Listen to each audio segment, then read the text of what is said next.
In this lecture, you will learn how to modify an existing database by using PostgreSQL alter database statement. The alter database statement allows you to carry out the following actions on your database. 1. Change attributes of the database. 2. Rename the database. 3. Change the owner of the database. 4. Change the default table space of the database. 5. Change the session default for a runtime configuration variable for the database.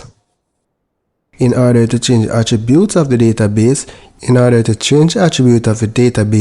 the command take the following form. First, you have the alter, which is the action that you want to perform, right? And then you have the name of the database that you want to change. And then you have the with option to specify the option that you want to change on the database.